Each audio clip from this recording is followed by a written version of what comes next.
García, estamos en BTV y hoy tenemos como invitado a un clásico ya de la casa, el director de equipos consultores, Ignacio Suaznavar. Gracias por estar, Nacho. Buenas noches, Gabriel, un placer estar acá nuevamente. Sí, siempre te comento que estuviste todos los años. Sí, eso es cierto. Y los años se lo traes más, pero sí, los años... Cada año te comento lo mismo. Sí, pero está bien. Fede, ¿todo bien? Buenas noches. Chito. ¿Qué tal? ¿Cómo andan? ¿Todo bien? Todo bien. Nacho, estamos después del 2004 para acá. Estamos en la elección, digamos, en la que hay más chances de que el Frente pierda. Sí, es así. Esa tendencia, digamos, que venimos registrando como probabilidad en los últimos 2 o 3 años, no es que haya cambiado, no es que ahora sea muy distinto a lo que podíamos decir el año pasado o el otro, simplemente que pasa el tiempo y no hay cambios en la situación, por lo cual el tiempo que le queda al Frente Amplio, digamos, para pegar un salto, un empujón y revertir esta situación es menor. Ahora ya menos de 3 meses hasta la elección nacional. También es cierto que este es el momento en que, si tomamos como experiencia las 3 elecciones anteriores, el Frente es donde crece más, de la interna en adelante. Y también es cierto que hay que tomar en cuenta que las encuestas en el 2014 subestimaron un poco al Frente Amplio, y entonces esas son un poquito, ponen algunos parches, digamos, a hacer alguna afirmación concluyente. Pero está claro que, aún tomando en cuenta estas variables, el tramo que tiene el Frente Amplio por remontar en 3 meses es bastante mayor del que tenía en las 3 elecciones anteriores. De cualquier manera, teniendo en cuenta los errores políticos que puede haber cometido el Frente, en fin, el factor que más pesa en eso es el hecho de haber gobernado 3 periodos, ¿no? Sin duda. El desgaste de gobernar, bueno, Fito ha trabajado mucho de estos temas, siempre es muy grande. De hecho, el Frente Amplio ha cumplido también la regla siempre que el partido que gobierna pierde votos en la elección siguiente, y eso se dio muy poquito.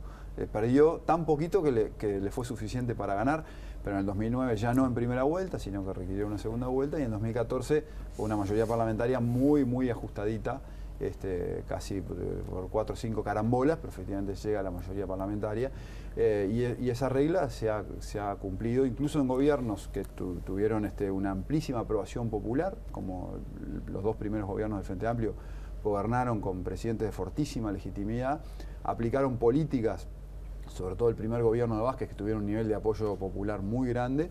Ya la agenda de derechos de Mujica estuvo un poco más dividida, pero el presidente, con su carisma, incluso esos gobiernos que además gobernaron una bonanza económica fuerte, que los indicadores económicos andaban bien, incluso esos perdieron votos respecto a la elección anterior, y claramente estamos en un contexto distinto, ¿no? Gabriel, vos sabés que hablando de por qué el Frente pierde votos, hay un factor que es económico, naturalmente, ¿no? Vos venís hablando además desde el 2015, ¿no?, de ese cambio de clima respecto a la economía que se registra en la sociedad uruguaya. Obviamente, para un partido de izquierda, si hay plata es una cosa y si no hay plata es otra. Pero hay algo que los partidos pueden tener, incluso cuando no hay plata, que es discurso, ¿no? Y yo creo que este gobierno no tuvo discurso. Este es un gobierno que dejó que pasara el tiempo, casi nunca se defendió. Cuando habló poco o habló mal. Acordate, por ejemplo, la famosa cadena del año pasado, el 1 de marzo del 2018, en que en lugar de hablar el presidente Vázquez, habló un periodista, Vilar, ¿no? ¿No tenés la impresión que le ha faltado discurso al Frente para defender lo que ha hecho, incluso para explicar las restricciones que ha tenido?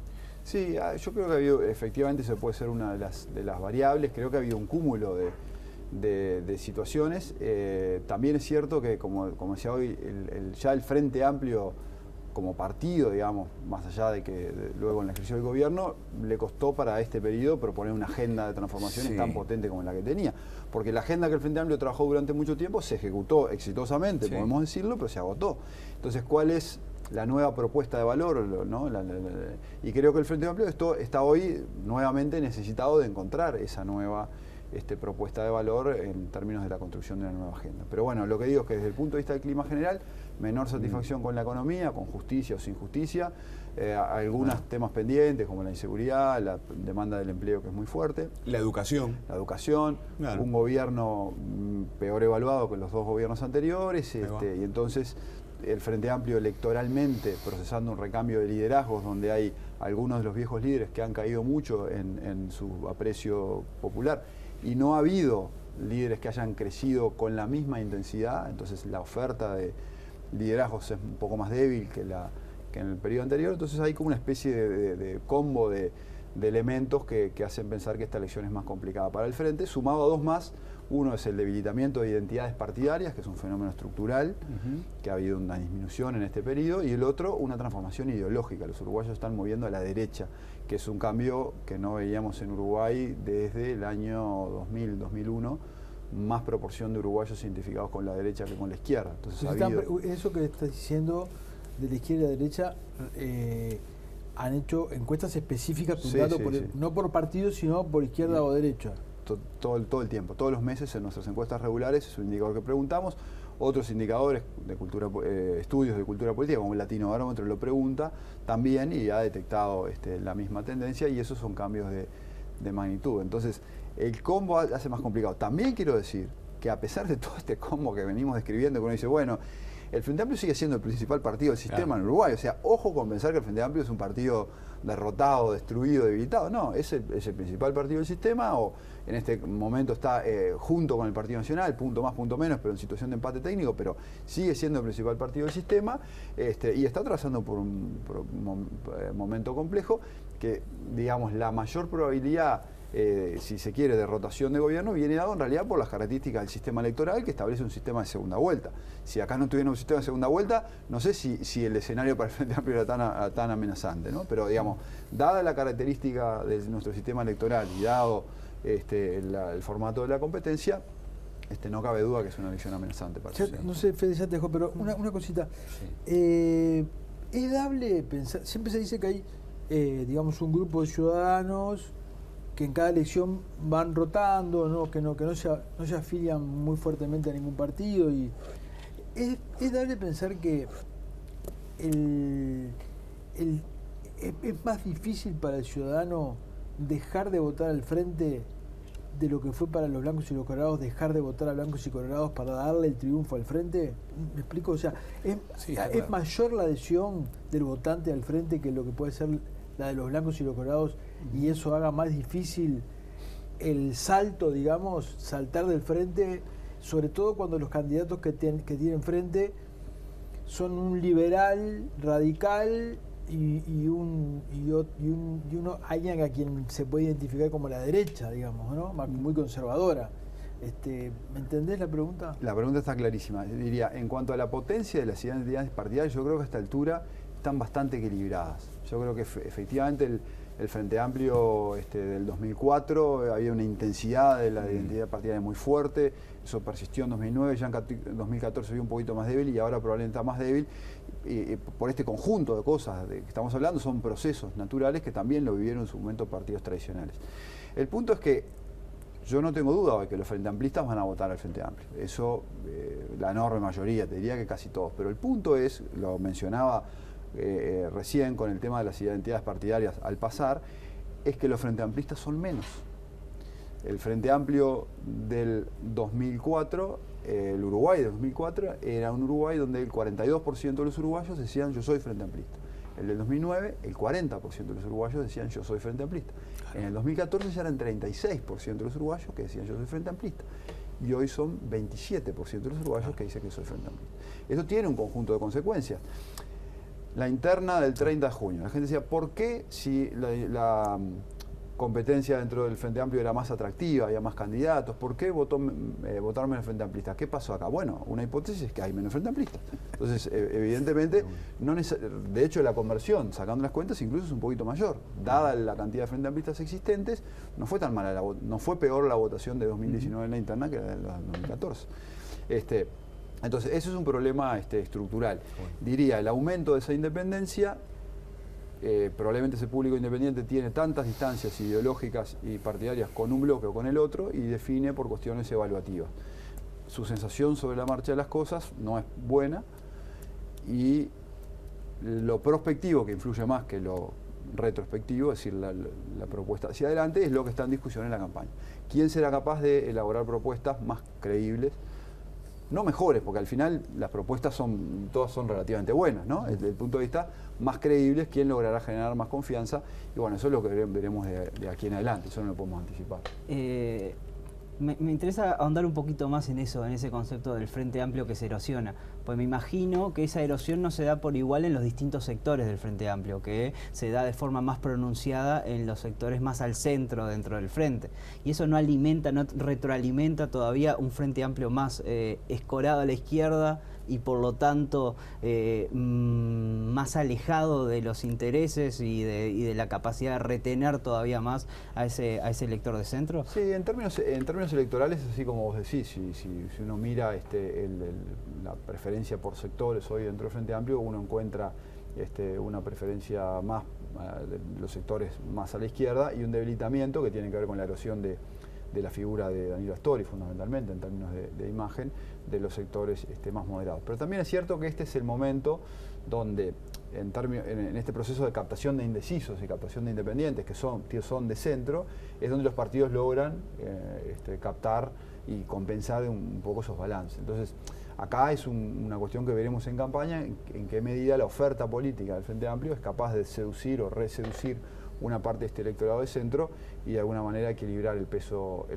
interno, porque hay una cosa que es muy clara: el Frente Amplio, la pérdida que ha tenido, no la pierde, que es lo que vos decías, no la pierde por izquierda, sino que la pierde por el centro. Entonces, efectivamente, desde ese punto de vista es un partido más desbalanceado. Y digo esto porque a veces hay muchas discusiones, ¿eh? Hay alguna gente que dice el Frente Amplio perdió por izquierda, pero lo que pasa es que eso no conceptualmente puede ser, todo puede ser que veamos algún grupo, pero ¿dónde están? O sea, electoralmente hacia dónde se fueron, no, los más identificados con la izquierda, la migración hacia Unidad Popular es muy chiquita, claro, casi insignificante, y no hay migraciones por izquierda hacia ningún otro sector. La migración es del centro, que por ahora es una migración en su mayor parte a la indecisión o la independencia partidaria.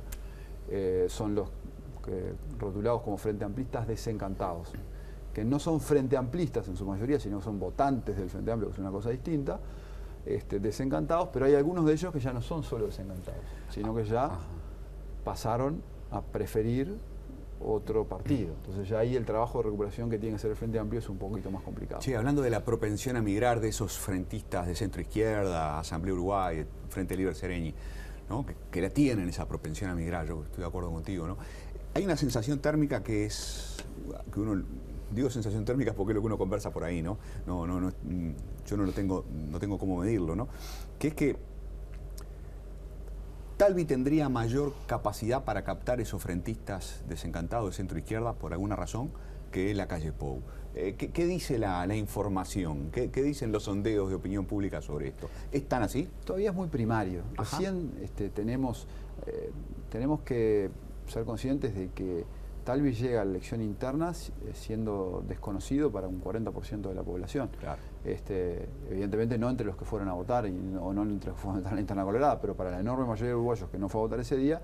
Ahora, tuvo la mejor operación de marketing que podía tener, que es ganar una interna de la manera que lo hizo. Entonces seguramente hoy es mucho más conocido y evidentemente él está intentando posicionarse hacia el centro. Ahora, ese proceso de construcción va a llevar su tiempo, ¿no? Entonces podría haber ahí una amenaza potencial, una oportunidad de Talvi, una amenaza de quizá para el Frente Amplio, pero eso son típicas cosas que veremos durante el transcurso de campaña. Todavía es muy prematuro como para intentar, como para verlo claramente. La última encuesta de equipos es la única realizada después de la interna, entre el 16 y el 22 de julio.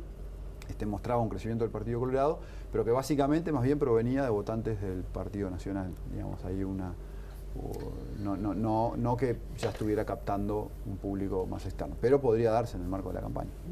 Vos tenés, además de ser un agudo analista de la realidad, tenés además la posibilidad de tener información, ¿no? De cualquier manera, me parece que eso que vos decís de que se está perdiendo votos en el centro, digamos, ¿no?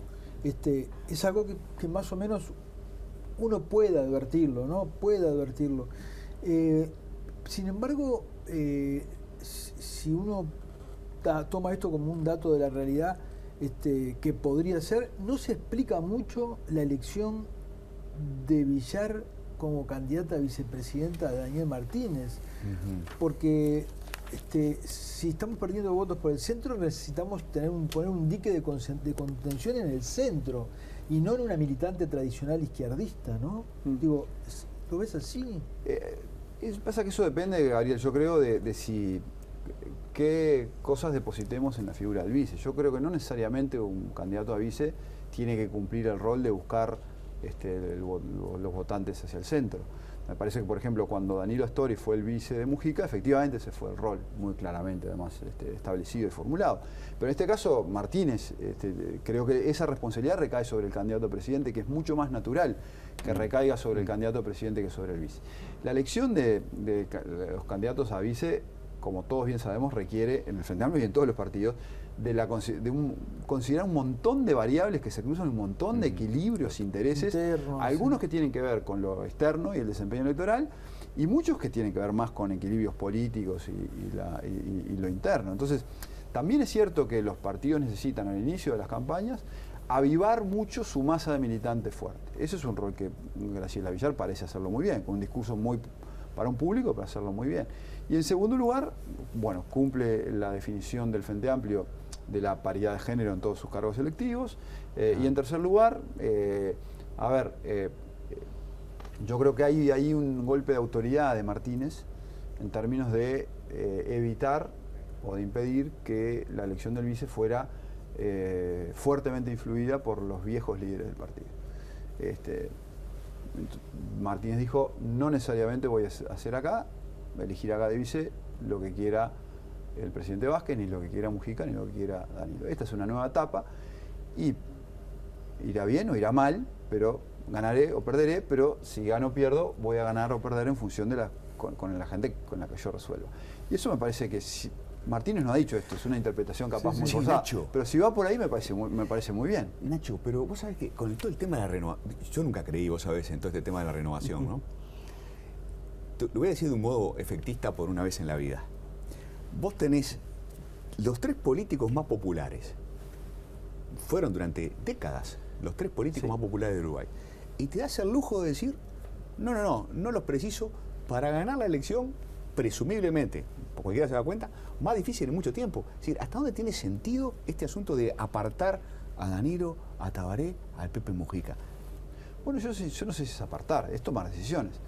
Cuando uno toma decisiones, o sea, capaz que si hubiéramos estado hablando acá hace un año estaríamos diciendo lo mismo de Talvi con respecto a Sanguinetti. ¿A quién se le ocurre?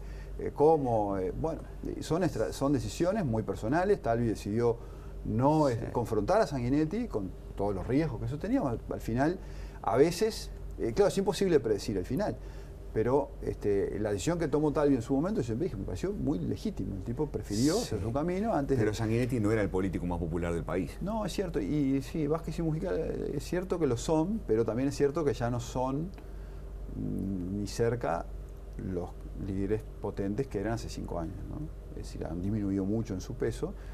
Pero entre otras cosas no han disminuido, y esto creo que vale sobre todo para Astori, no han disminuido en su peso porque nadie los cuida, porque se instaló esta cosa de, che, hay que renovar, hay que, ¿no?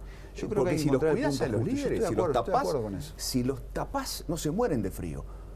Yo estoy de acuerdo con esto. A Danilo Astori le sacaron la frazada y dejaron que se muriera de frío directamente. Y ahora el Frente se pregunta cómo hacer para recuperar los votos de centro. Sí, estoy de acuerdo con eso. Ahí, esos procesos de renovación de liderazgo son complejísimos. ¿Verdad? Y ese es otro de los factores, que ese es interno, no externo, a los cuales se está enfrentando el Frente Amplio, porque hay disputa por espacio de poder, liderazgos que ya no pesan tanto como antes, otros que están intentando emerger, más de uno, y evidentemente hay tensiones de conflicto. Y bueno, el Frente Amplio se enfrenta a esto. Entonces yo no creo que Martínez esté diciendo a Vázquez, Mujica y Astori no lo quiere ver ni en foto. No, me parece que lo que está diciendo es, los quiero ver, acompañen el equipo, me parece fantástico, pero a la hora de tomar decisiones esta me toca a mí. Y no sé si no le quieren, porque después si vos le pedís, tenés que dar.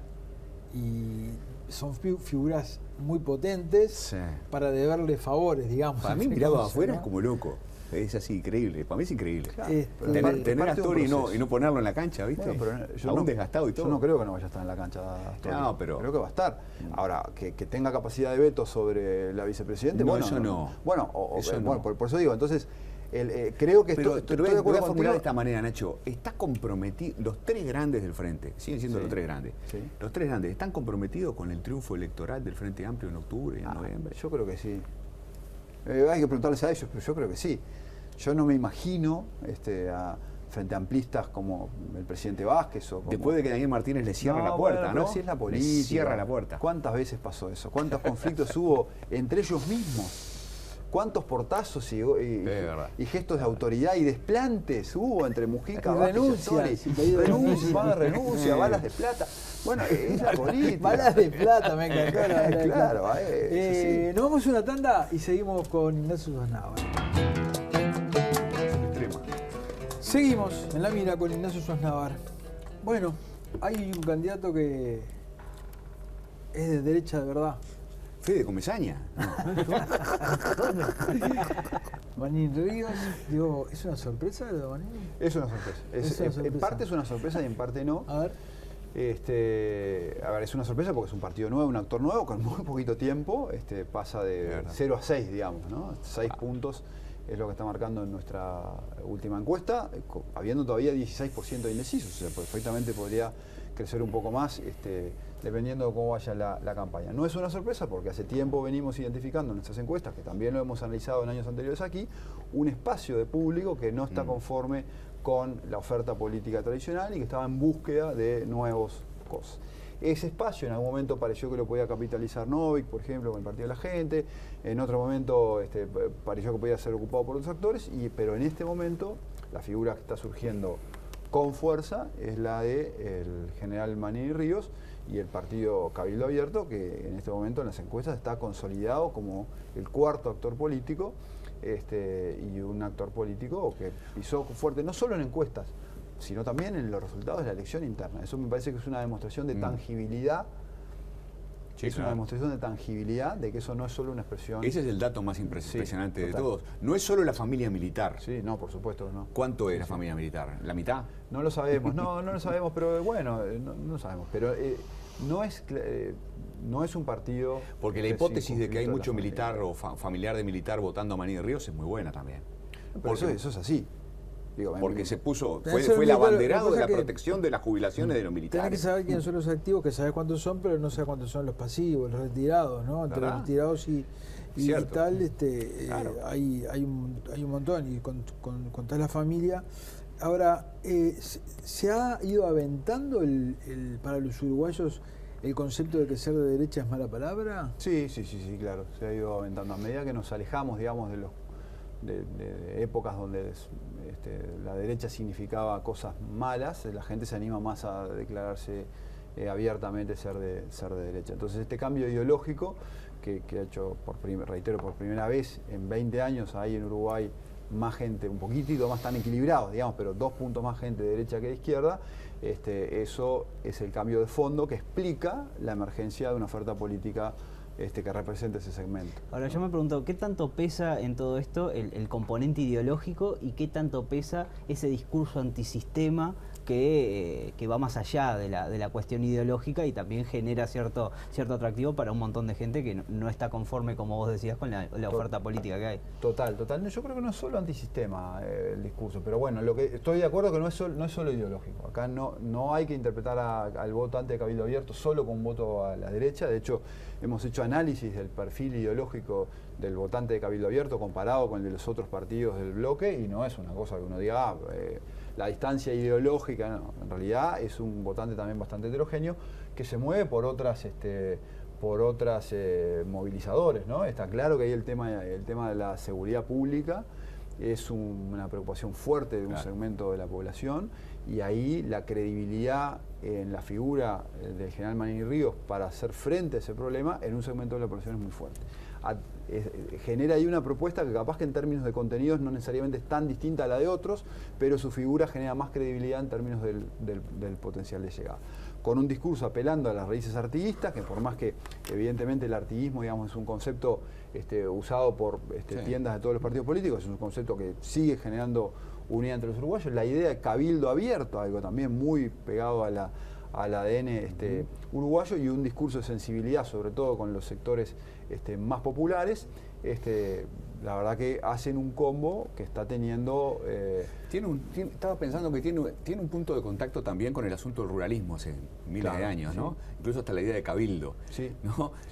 Es decir, en el 58 los blancos lograron ganar porque se reunificaron, pero además porque hubo una alianza con el movimiento ruralista, que no era nacionalista, en realidad era más colorado que otra cosa, o de raíces Compararlo con el coloradas. MPP, ¿No? compararlo con algunas propuestas del MPP.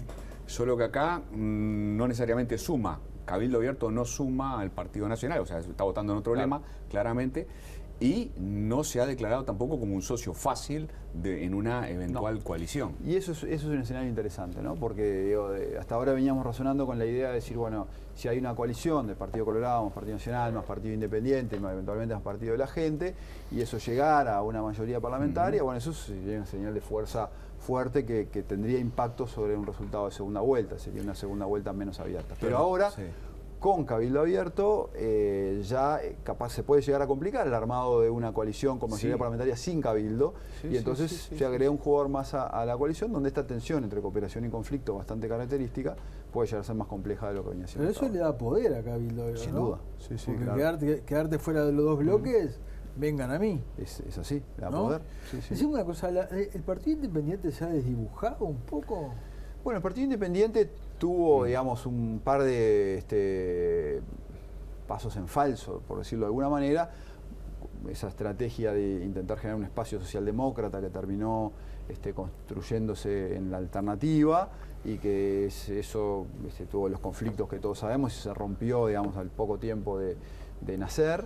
Y terminó desdibujando el Partido Independiente de cara a la interna, en una interna que además no era competitiva, por lo cual el Partido Independiente básicamente bajó los motores ante la interna y dijo, la campaña para mí de verdad empieza después de la interna, y efectivamente en eso está.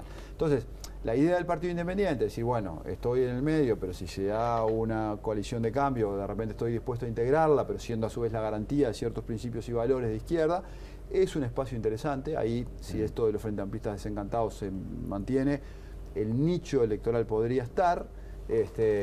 Quizá Talvi se está moviendo hacia ahí, quizá Talvi se está moviendo hacia ahí, Claro. pero también es cierto que Talvi viene del Partido Colorado, tiene un origen distinto, y quizá no le va a ser tan fácil llegar hasta el punto en donde tape totalmente al Partido Independiente. Si Talvi lo logra, bueno, efectivamente capaz que el Partido Independiente se le complica el espacio, pero si Talvi no lo logra, en el sentido de que su propuesta termine siendo lo de la frazada corta, ¿no? La discusión de por izquierda, si me muevo muy al centro pierdo votos de la derecha. Bueno, si Talvi queda con una frazada corta, el Partido Independiente podría tener también ahí un espacio. Con esta decisión de Talvi, con el apoyo de Sanguinetti, de no permitir que Bordaberry tenga su lista al Senado dentro del Partido Colorado, ¿no están descuidando los electores de derecha que está captando, no todos, no son de derecha, pero electores de derecha que está captando Cabildo Abierto? Porque va a pasar a balotaje aquel partido, no solo aquel partido, hablo de los partidos tradicionales, no solo aquel partido que logre crecer más hacia el centro, también el que logre tener la mayor cantidad de votos de Claro, derecha. Sí, es así. Pero, a ver, siempre las competencias en este tramo se vuelcan hacia el centro, son competencias centrípetas, y en general después de la interna los candidatos tienen que pegar un viraje de timón. Pero hay un y 20% de gente que se autodefine como de derecha. Sí. ¿Y quién está pescando ahí? Exacto, Manini pues Ríos eso solamente. exactamente puede ocurrir. Entonces, si el Partido Colorado y el Partido Nacional, los dos se mueven fuertemente hacia el centro, efectivamente pueden descuidar los votos Y de se derecha. han movido los dos. La Sí. calle Pou hace años que viene cuidando el centro, pensando en un balotaje, Sí. ¿no? Y Talvi parece ir hacia ahí. Y Talvi parece, claro, capaz que la estrategia de Talvi es, bueno, igual tengo a Sanguinetti, de puntero derecho me juega Sanguinetti. Sí. Capaz que la estrategia es esa. Eso puede ser, pero yo insisto en algo que decía Federico también, que la lectura ideológica es una lectura posible, pero los motivadores de voto no son solo ideológicos. Sí. Entonces, no necesariamente las personas de derecha van a Sí. votar a Cabildo, ni las personas de centro van a votar a Talvi, porque hay otros motivadores que pueden tener que ver también con la confianza y la credibilidad en las promesas o en las propuestas. También en cierta medida el hecho de que esté Cabildo Abierto le habilita a Talvi y a Sanguinetti tomar esta decisión, porque si el voto que capta Sanguinetti, si el voto que capta Bordaberry se va para Cabildo, bueno, es una cosa. Ahora, si se va para la calle es otra. Acá la competencia de ellos parece ser más con el Partido Nacional que con otra cosa en este tramo de la Pero campaña. vos, ¿cómo lees esto de Bordaberry? Me parece que es parte de un fenómeno más general que tiene que ver con el conjunto de la oposición, y que es una de las claves, digamos, del desenlace de la elección, que es esto que hemos hablado mucho de cooperación y conflicto. Acá hay grupos de partidos y fracciones dentro de partidos que están intentando cooperar para ganar una elección, pero a su vez también están disputando espacios de poder, porque todo el mundo quiere ganar la elección, pero con más poder que el otro. Y entonces, de cómo se maneja esa cooperación y conflicto al mismo tiempo, de esas tensiones, derivan muchos de estos chisporroteos y seguramente otros que va a haber. Lo vimos entre Talvi y Manini, ahora la otra semana con el incidente de Bordaberry, también dentro del Partido Nacional hay tensiones que hay que ir manejando, y eso es parte de las naturales, que son complejas, porque, a ver, si acá vamos a que la ciudadanía en algún momento se pregunte si la orquesta de la oposición está preparada para asumir un desafío de gobierno, bueno, la ciudadanía tiene que haber una orquesta que por lo menos, no te digo que sea la filarmónica, pero por lo menos que no desafine mucho, y no puede, si ve que el baterista le está pegando al violinista, el violinista tira el violín por la cabeza al director de orquesta, el director de orquesta le pega con el tutor no sé, al trompetista, entonces esa orquesta es un desastre. Entonces esas cosas van a ver, hay que decirle al violinista, no, pará, no le tires a aquel con la cabeza, y bueno, y acomodémonos para que la orquesta luzca afinada, y ese es un desafío que tiene la oposición. Entre Talvi y la calle Pou no parece haber, en este momento, no parecen estar cruzando la raya de lo razonable. Entre ellos están compitiendo realmente con muchísimo cuidado. Quizás dentro del Partido Colorado ha subido sorprendentemente la temperatura, pero no entre los dos candidatos de los dos partidos tradicionales. Por ahora no, pero lo mismo ocurrió en 2014. En septiembre de 2014 ocurre un incidente entre Bordaberry y la calle Pou, que eran los candidatos presidenciales del Partido Colorado, que bueno, no dejó claro, pero Bordaberry decía, si quiero pasar al balotaje, ¿con quién estoy compitiendo? Si quiero pasar al balotaje, estoy compitiendo. Bueno, entonces esa tensión entre cooperación y conflicto es una tensión que es uno de los desafíos que tiene la oposición en los próximos meses. ¿Sartori fue un hit de verano? Bueno, yo no, a ver, de verano no, porque por lo pronto llegó hasta el invierno en bastante buenas condiciones. Sartori votó, yo creo que Sartori votó muy bien en la interna. Tuvo la misma cantidad de votos, casi la misma cantidad de votos que Talvi, por ejemplo, que fue un gran ganador real y simbólico, ¿no?, de la elección, y no tan abajo de Daniel Martínez, que fue Entonces, 100.000 votos en Uruguay en una interna no es una votación para nada menor.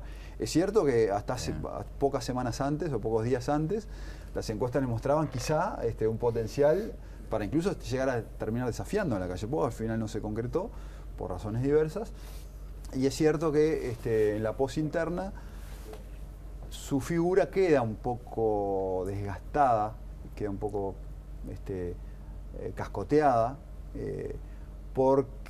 porque bueno, una parte del público le cuestiona con justicia o sin ellas, pero le cuestiona sus prácticas de campaña, fake news, estas cosas, y también porque efectivamente siempre, no recibió el trato, digamos, más amable, digamos, de sus socios del Partido Nacional en la posinterna, y eso la gente lo lee como bueno, acá no necesariamente hay armonía. Entonces tuvo una posinterna un poco complicada, pero no me animaría a decir para nada que esto fue un hit de verano que se acabó y pasó de moda. No me animaría porque la apuesta que hizo Sartori fue una apuesta fuerte en términos no solo de disposición e inversión económica, sino de tiempo y de esfuerzo y de ganas. Y segundo, por su edad. Si él realmente tiene como proyección y tiene como propósito construir una carrera política en el medio plazo en Uruguay, en principio no hay nada que hoy por hoy sea un impedimento terminante a que Sartori construya esa carrera política. En todo caso, nos pasamos varios meses hablando de Sartori y creo que nos vamos a pasar varios meses ahora hablando de Manini. Puede ser, ¿no? Sí, porque y es lo que ha pasado, ¿no? Es decir, la misma expectativa que había generado Sartori, en cierto modo ahora la genera Manini. Vamos a ver si termina siendo un fenómeno pasajero o termina confirmando esto que mostró en la primaria, ¿no? Sí. Vos si ves, digamos, las últimas alianzas que hubo entre blancos y colorados, había una mayor afinidad ideológica de lo que puede haber ahora entre un Talvi y un Lacalle Pou. Estoy pensando en un Sanguinetti y un Volonté, ¿no? Estoy pensando en un Sanguinetti y un Lacalle padre.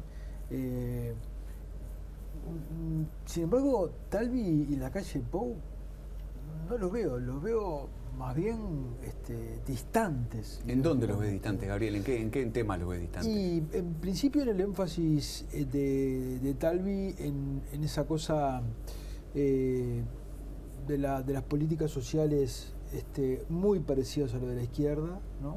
Muy parecidas a lo de la izquierda. Lo veo marcando fuerte toda aquella cosa que al frente le viene bien, pegarle a Sanguinetti, pegarle a Manini, mientras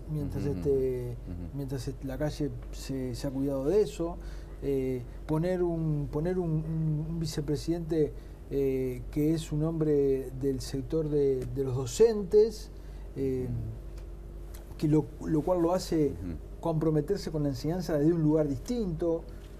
No sé. Sí, yo no, puede haber algunos matices y algunas diferencias. Efectivamente, estamos en el momento donde las ofertas políticas tienen que diferenciarse, es así. Yo no creo que esas diferencias que puede haber entre Lacalle Pou y Talvi sean un impedimento mayor o una dificultad mayor de la que hubo en otras épocas para generar gobiernos de coalición. Te diría que, si me preguntás si apurado, te diría que hasta, como decía Fito hoy, lo veo como más armónicos, incluso con algunos aprendizajes encima. Y sus programas, claro, uno dice, en los programas uno intenta siempre disimular lo más polémico. Sus programas no son tan distintos, convergen en una buena parte del asunto. Y después esas cosas que mencionabas vos, Gabriel, capaz que son más cuestiones tácticas que elementos que los diferencien en el fondo del asunto. No sé exactamente cuál es la pregunta, pero cuando los últimos gobiernos de coalición blanco y colorado, el Frente Amplio tenía 1/3 de los votos y el PIT-CNT tenía 100.000 afiliados. Ahora la coalición blanco y colorada va a enfrentar un Frente Amplio que tiene casi la mitad de los votos y el PIT-CNT tiene 500.000 afiliados, 5 veces más. Agarrate, Catalina. Yo lo planteo y todo el mundo, cuando yo hablo de esto, me dicen, no pasa nada, no pasa nada. A ver, el Frente creció haciendo oposición, ¿no? Es cierto que ahora pasó por el tamiz del gobierno, ya sabe cómo duele la cosa, pero el PIT-CNT de 100.000 a 500.000 afiliados, que no va a ser otro partido casi que le va a complicar la vida, la gente me relativiza eso como una cosa importante. No, por supuesto que es importante. Y yo, sin duda es importante, pero también yo digo, bienvenido esto, o sea, si el Frente Amplio toca perder la elección, y bueno, ojalá sea la mejor oposición posible, porque eso es lo que hace el juego democrático. Y reitero, el Frente Amplio es un partido más importante del sistema, va a tener, no sé si la mitad de los votos o casi la mitad o menos, porque bueno. Pero no importa, y no hay duda que va a ser una oposición fuerte, y me lo imagino efectivamente desde la oposición intentando hacer una buena oposición, porque va a querer ganar el gobierno en 2024, eso es lo mejor que puede ocurrir. La rotación de poder y la pelea, digamos, de los partidos por alcanzar el poder. Entonces, va a ser un problema, sin duda, y lo mismo con el PIT-CNT. Y bueno, por supuesto que va a defender sus intereses, pero también estamos en el juego legítimo, me parece, siempre y cuando los medios utilizados sean medios que estén dentro de los parámetros de convivencia razonables. Bienvenido a la lucha de intereses y a la puja por poder y por digamos, contextos legislativos y de trabajo, sí, está bien. Cada uno defiende su interés. Hay que desdramatizar, ¿no? Sí. Ahora, es que a la larga nuestra democracia parece muy sólida. ¿Cuántas veces hemos dicho, ahora? Y uno escucha y dice, bueno, si gana, yo escuchaba gente que decía antes de 2004, si gana el Frente Amplio, bueno, ganó el Frente Amplio, la verdad que no. Y bueno, y ahora escucho a alguna gente que dice, si gana el Partido Nacional, nuestra cascoteada democracia, creo que todavía sigue teniendo vigente sus mejores. Y suele pasar, ¿no? Cuando gana el nuevo, cuando gana el desafiante, se rompe un poco esa cosa maniquea, ¿no? ¿no? Había mucho votante colorado y blanco que decía qué horror cuando gane el Frente Amplio. Claro. Y ahora hay mucho votante Frente Amplista, Sí, que ¿no? Que dice decía, ay, qué eso, horror. ¿No? Que lo dicen, verdad. la verdad que lo dicen de corazón. Sí, ¿no? convencidos. Lo dicen convencidos. Sí, Qué horror sí. si gana la oposición. Pero Y si gana la oposición, no va a pasar nada demasiado dramático. tiene una pregunta, Fede, y es la última. Bien.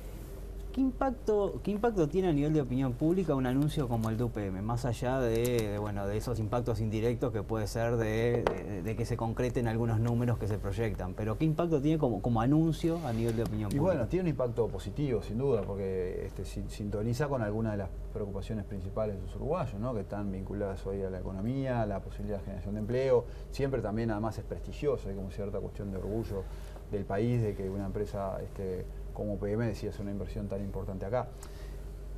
Alguna gente del Frente Amplio está esperanzada como que este anuncio pueda generar un impacto significativo en el contexto de la elección, y esto lo veremos. Yo creo que es un poco más discutible, porque yo tiendo a pensar que por lo menos una parte importante de la idea de la construcción de esta planta ya estaba descontada, ¿no? Si la gente me parece que descontaba que esta planta se iba a realizar. Entonces, bueno, este anuncio final, en todo caso capaz que le agrega un caramelito al postre, una frutilla a la torta, pero no estoy seguro que vaya a transformar radicalmente el clima de percepción económica que tenemos. Nacho, como siempre, un gustazo haberte tenido. Un placer, Y igualmente. muchas gracias por habernos dado tu tiempo, ¿sí? Un placer, Gabriel. La verdad que disfruto mucho conversando con ustedes también. Bueno, muchas gracias.